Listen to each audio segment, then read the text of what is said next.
Some places are meant to stay forgotten, locked away, abandoned, left to decay in silence. But what happens when someone steps inside these cursed walls? When they breathe the same air that thousands took their final breath in? Tonight, we're diving into 3 of the most terrifying true stories from abandoned hospitals and asylums in America. These aren't just empty buildings.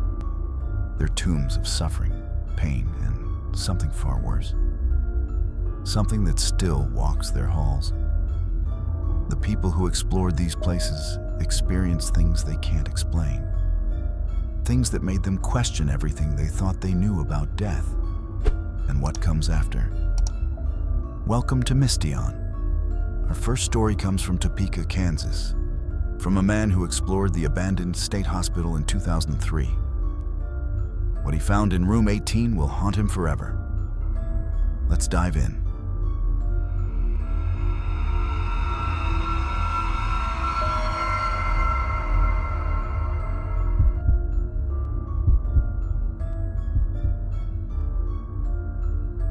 I should have never gone to Topeka State Hospital.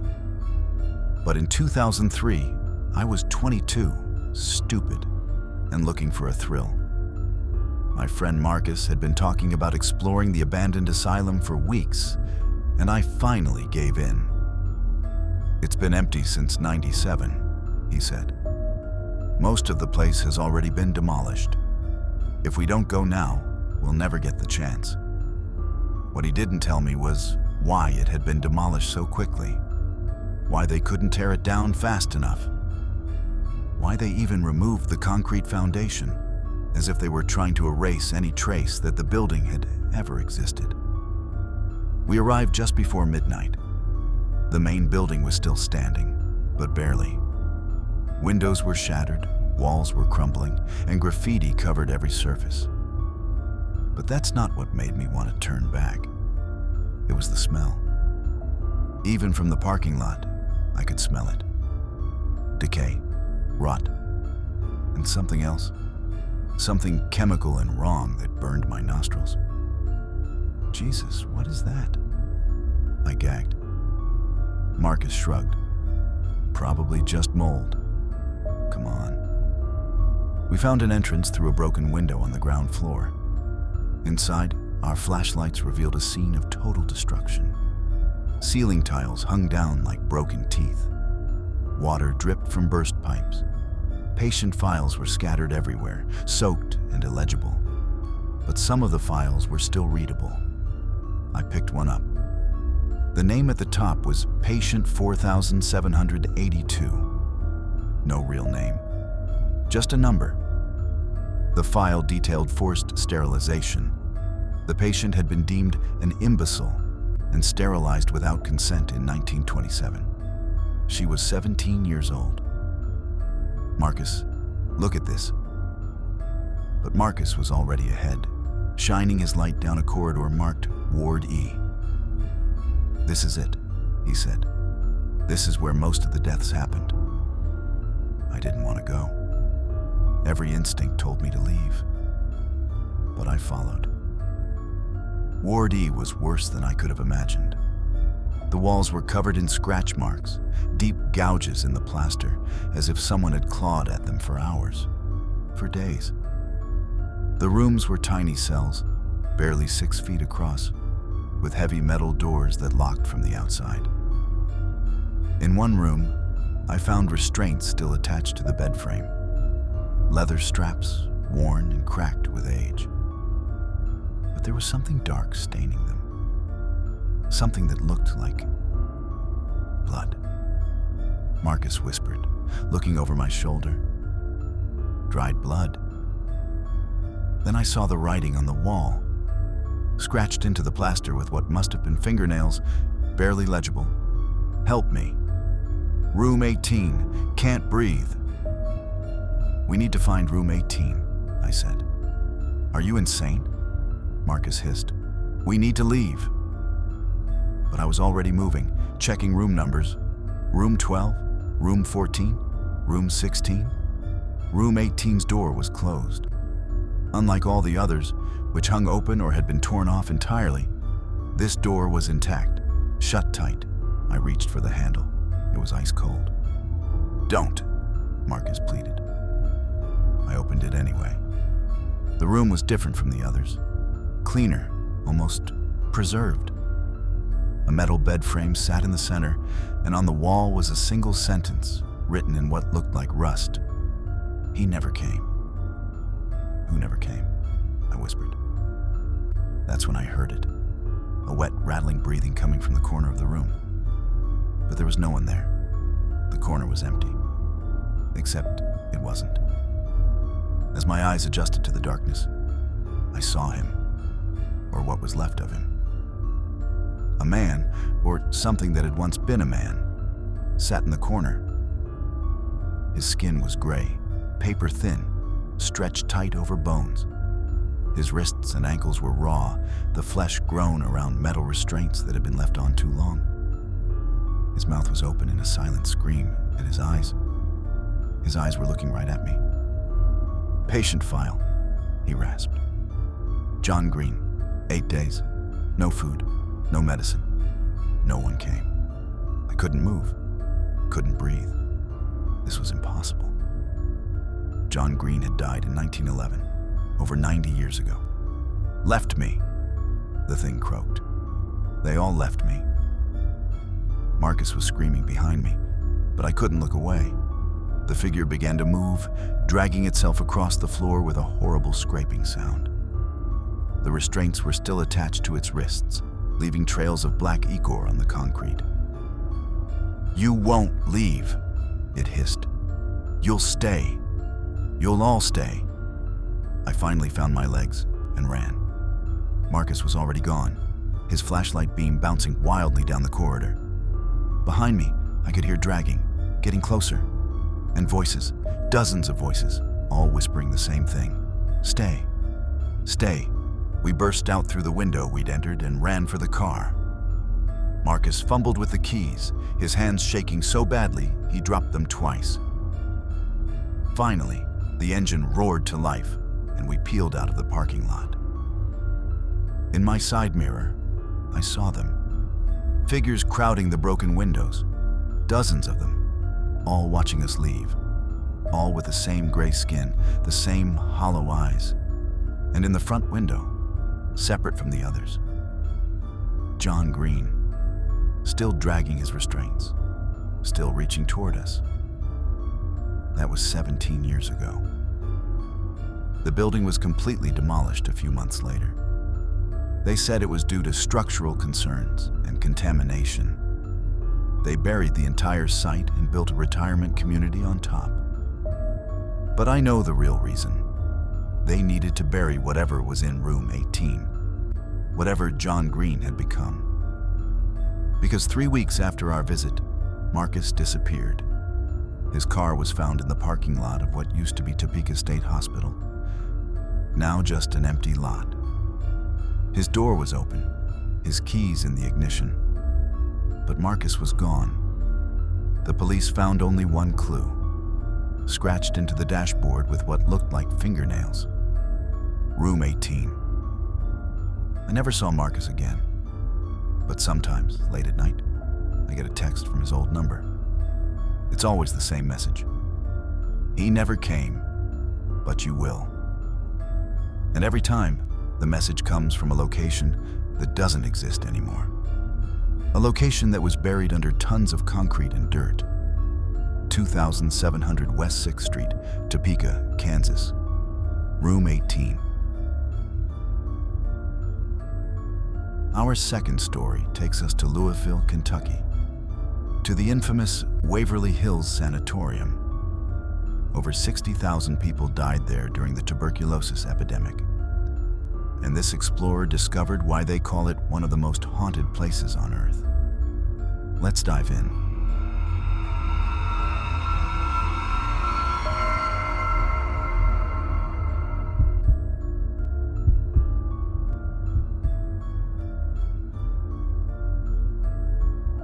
The Waverly Hills Sanatorium in Louisville, Kentucky, has a reputation.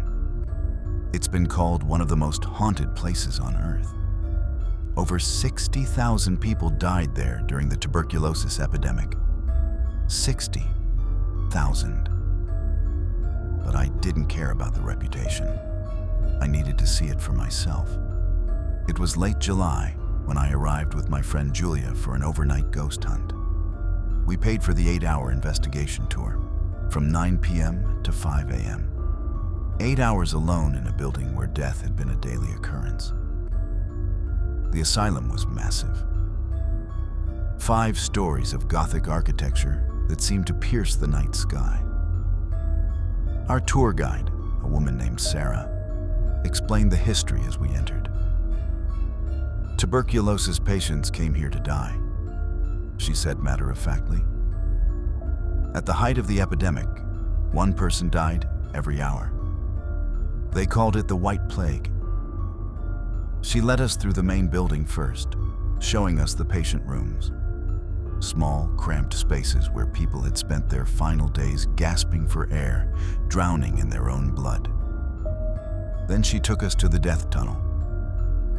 This tunnel runs 500 feet down the hill, Sarah explained. When the death rate was at its peak, the staff didn't want patients seeing bodies being carried out. So they built this tunnel to transport the dead in secret. The tunnel entrance was a gaping black mouth in the hillside. My flashlight barely penetrated the darkness. "You're welcome to explore down there," Sarah said, "but be careful." Many people report feeling touched in the tunnel. Julia and I exchanged glances. "Let's do it," I said, trying to sound braver than I felt. The descent into the death tunnel was like descending into hell itself.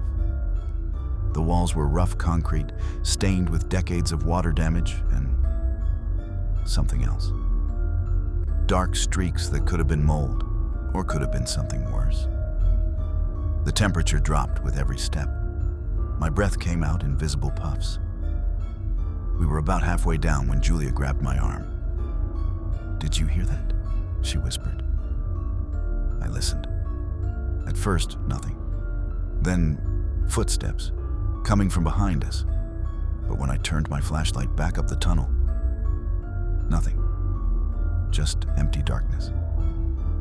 "It's probably just water dripping," I said, not believing it myself. We continued down. The walls seemed to close in around us, and I had to fight the urge to panic. This tunnel had transported 60,000 bodies. I was walking the same path that the dead had traveled. Then my flashlight died. "Julia, I need your light," I said, trying to keep my voice steady. But Julia didn't respond. "Julia?" I reached out in the darkness, feeling for her, and touched something cold. Impossibly cold. It grabbed my wrist. I screamed and yanked my hand back, stumbling backwards into the wall.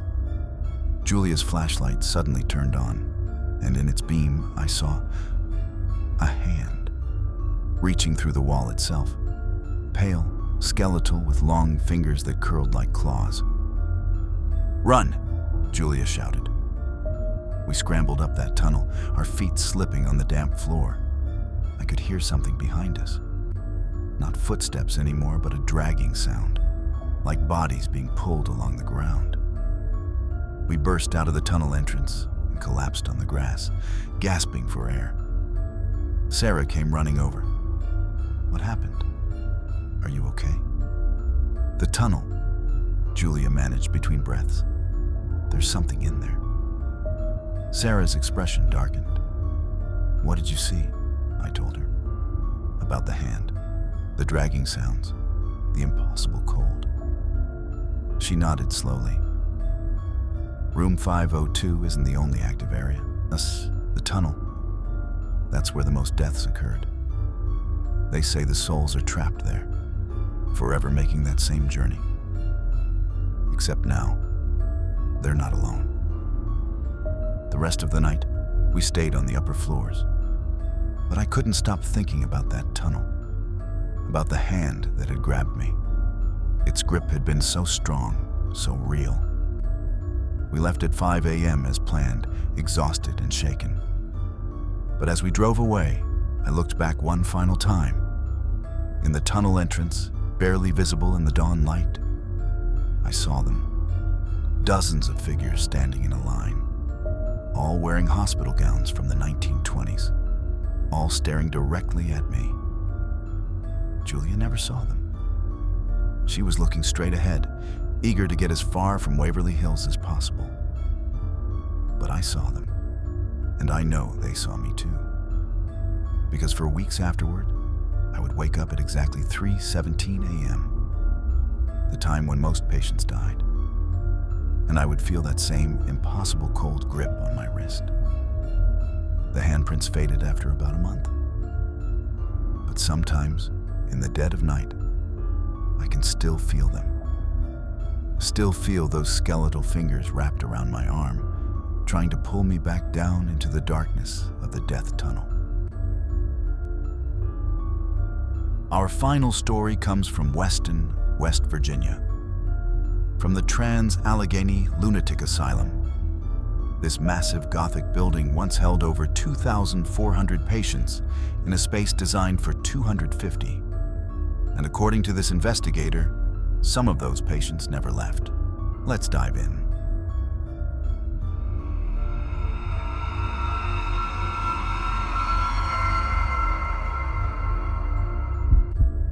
The Trans-Allegheny Lunatic Asylum in Weston, West Virginia was different from the start. While Topeka and Waverly had been abandoned and forgotten, Trans-Allegheny had been turned into a tourist attraction. Ghost tours, paranormal investigations, even a haunted house during Halloween. But that didn't make it any less terrifying. I went there on a cold October night with a group of 12 other investigators. Our guide, a man named Ryan, took us to the 4th floor first. The building was massive. 1,295 feet long, with corridors that seemed to stretch into infinity. Most of the windows were painted shut, and there was no electricity on the upper floors.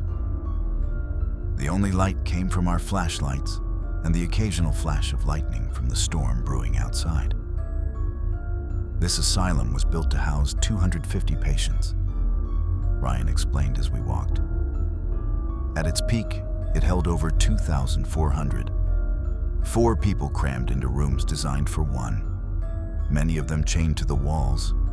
The hallways were lined with patient rooms, small cells with peeling paint and rusted metal bed frames. In one room, I saw scratch marks on the walls, deep gouges in the plaster, as if someone had clawed at it desperately. That was a seclusion room, Ryan said, noticing my attention, for violent patients.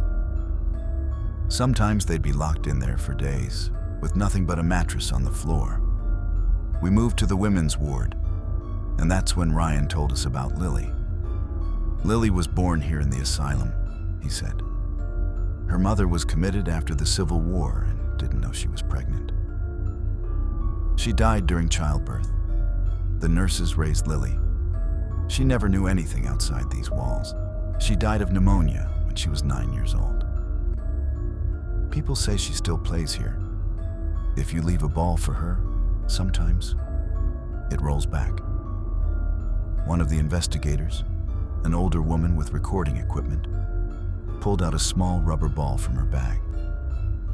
"Let's try it," she said. We gathered in what had been the children's ward. The woman placed the ball in the middle of the floor and turned off her flashlight. Complete darkness. "Lily," the woman called out softly. "Would you like to play?" Silence. Then, the ball moved. I heard it rolling across the floor, slow and deliberate. "Lily, can you roll it back to us?" A pause. Then the ball rolled back, stopping at the woman's feet. Everyone gasped. But I noticed something no one else did. In the corner of the room, barely visible in the darkness, a small figure. A girl, maybe 9 years old, wearing a white dress. She was smiling. but her smile was wrong. Too wide, too many teeth. "Do you see that?" I whispered to Ryan. He looked where I was pointing, and his face went pale. "Everyone stay calm," he said quietly. "Don't make any sudden movements." But it was too late. The figure started moving towards us, her feet not quite touching the ground. As she got closer, I could see her eyes, empty sockets, dark and hollow. "Lily wants to play," a child's voice whispered. But it didn't come from the figure. It came from everywhere. The walls, the ceiling, inside my own head. "We need to leave," Ryan said urgently. "Now." We backed towards the door, but it slammed shut. The lights on our equipment started flashing wildly. EMF readers shrieked. Temperature gauges dropped to freezing. Then the laughter started. A child's laughter, but distorted. Wrong. It echoed through the ward, bouncing off the walls until it was all we could hear. Ryan grabbed the door handle and pulled with all his strength. It finally gave way, and we poured out into the corridor. The door slammed behind us, and through the small window, I saw her. Lily, pressed against the glass, those hollow eyes staring at us. Her mouth was open impossibly wide, revealing row after row of needle-sharp teeth. Then she vanished. Ryan led us downstairs in silence. No one spoke about what we'd seen. What could we say? That we'd just encountered the ghost of a 9-year-old girl who had turned into something monstrous. The tour ended at 4:30 a.m. I was exhausted, terrified, and ready to leave. But as we walked to our cars, I looked back at the asylum one final time. In every window on the 4th floor, I saw figures, dozens of them, all pressed against the glass, all watching us leave. And in the center window, Lily, still smiling. I drove away from Trans-Allegheny as fast as I could. But for months afterward, I would have the same nightmare. I was back in that children's ward, back in the darkness. And Lily was there, holding her ball. "Your turn," she would whisper. "Stay and play with me. Forever." These 3 places, Topeka State Hospital, Waverly Hills Sanatorium, and Trans-Allegheny Lunatic Asylum, they're not just buildings. They're repositories of human suffering on a scale that's almost impossible to comprehend.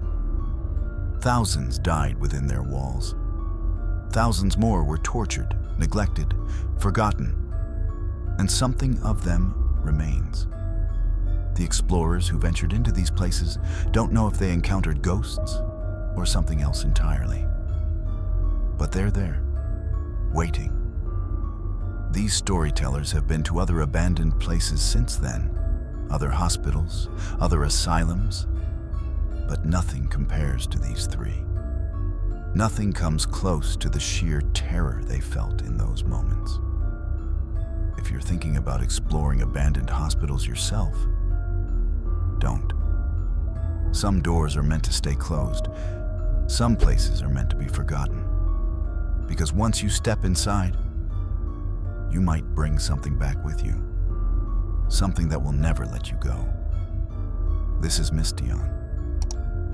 And these are the stories that keep us awake at night. Sleep well, if you can.